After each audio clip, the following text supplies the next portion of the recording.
बिना रुके, बिना थके आप सभी का बच्चों की तरह पालन पोषण कर रही हूँ। मैं तब भी थी जब आप लोग नहीं थे, और मैं तब भी रहूंगी जब आप लोग नहीं रहेंगे। पर अब ऐसा लगता है कि मैं थक रही हूँ। आपकी धरती माँ थक रही है। रसायनों का छिड़काव, रासायनिक खाद और इन सब के कारण पानी एवं हवा में जहरीलापन, यही कारण है कि मैं थक रही हूँ। क्या आप जानते हैं कि इन रसायनों के जहरीलेपन से मेरी मिट्टी वैसे ही जलती है जैसे आपके शरीर पर कोई तेजाब डाल दे।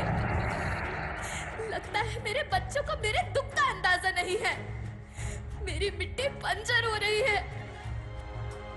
ये रसायन मेरी मिट्टी के उपजाऊपन को खत्म कर रहे हैं और उसमें पाए जाने वाला नमक मेरे शरीर पर मिर्च की तरह जल रहा है। मेरी फसलों की पैदावार कम हो रही है। मैं धीरे धीरे और थक रही हूँ।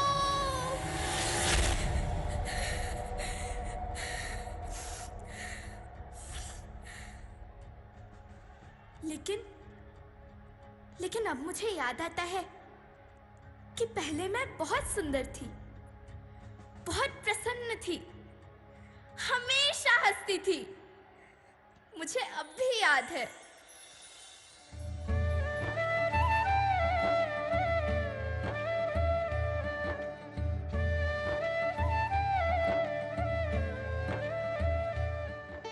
मैं तुम्हारी माँ सुंदर क्यों ना होती? मुझे तो सुंदर होना ही था, क्योंकि बीते जमाने में आप मेरे बच्चे ही तो अपनी माँ के रखवाले थे।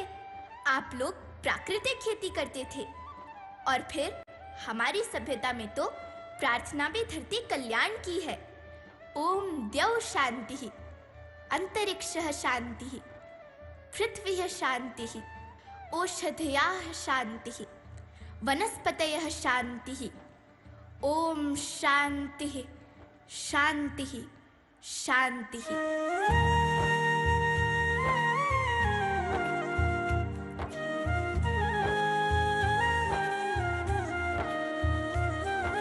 नदियाँ, जंगल, झरने, पर्वत रखना इन्हें संवार के। इनको रौंदा तुम न बचोगे, धरती कहे पुकार के। बेमौसम की वर्षा होती, कहीं पे मिट्टी बंजर बनती। बंजर मिट्टी और भी तपती, धरती कहे पुकार के।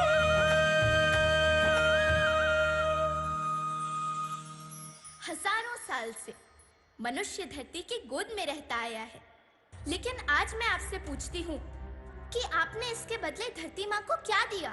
ये जहरीले रसायन, अप्राकृतिक खाद जो मिट्टी को बंजर कर रहे हैं, उर्वरकता को बर्बाद कर रहे हैं। आप अच्छी पैदावार के लालच में जो रासायनिक खाद अपने खेतों में डाल रहे हैं, वो अभी तो लाभ देगी, लेकिन लंबे समय में उसी रासायनिक खाद का नुकसान भी है।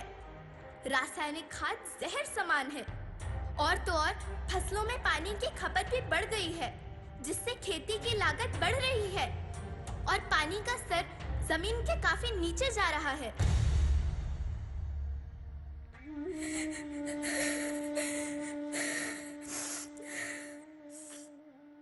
बच्चों, मैं तुम्हारी माँ हूँ।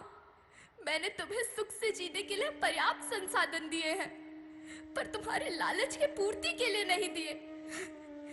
ऐसा लगता है कि थोड़ी सी अधिक पैदावार और अपने लालच के लिए आप सब अपनी अगली पीढ़ी, अपने बच्चे के भविष्य के बारे में सोचना भूल गए हैं। सोचो, क्या तुम अपने बच्चों को ऐसे खेत देना चाहते हो जो बंजर हो?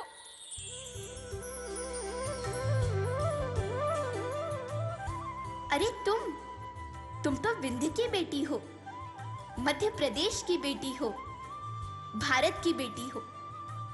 आओ, तुम ही मेरे बच्चों को कुछ बताओ। धरती माँ, हम तो अपने विंध्य के सवै जनन का केवल इतने कहे चाही थे कि प्राकृतिक खेती या समय के मार्ग बन चुकी है। प्राकृतिक खेती या उद्देश्य के साथ होत है कि जौने जमीन और हमरे मिट्टी के उर्वरकता बनी रहे। हम सबका प्रकृति के साथ मित्र जैसे व्यवहार करे चाहिए। हम अपना से आने वाली पीढ़ी की तरफ से यह विषय का ध्यान दे के सुने और देखे के विनती करी थी।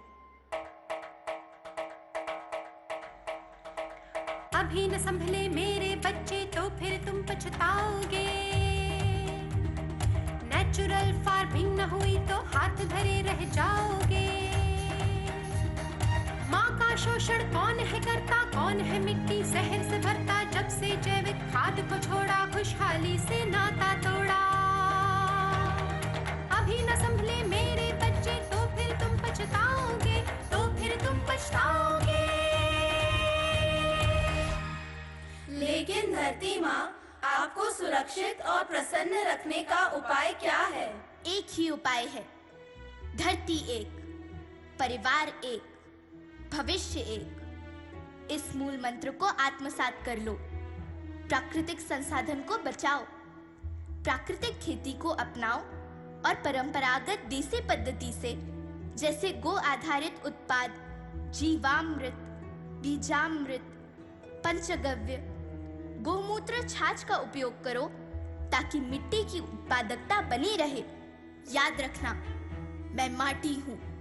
माँ होना मेरे नाम में बसा है। पोषण करने के लिए ही मैंने जन्म लिया है। करोड़ों सालों तक धरती पर सांसों की डोर आगे बढ़ाई। पेट भरा जब सबका, तभी मैंने संतुष्टि पाई। वो माँ हूँ मैं सबकी, जिसने जन्म न देकर भी जीवन संभव बनाया। अन्नदाता मेरे पुत्र किसान, तुमने ही तो इसमें मेरा साथ निभाया। दिन रात सींच पसीने से मुझको हर मुंह तक रोटी पहुंचाई। जब तुमने माथे मुझे लगाया, मैं हरियाली बनकर मुस्काई। मिट्टी बंजर होने से या धरती के नुकसान से किसी एक देश, एक द्वीप, एक समाज या एक धर्म का नुकसान नहीं है, बल्कि सभी का है, क्योंकि सभी आपस में बंधे हैं। धरती की श्रृंखला टूटी, माला टूटी, सब बिखर जाएंगे, सब खत्म हो जाएंगे।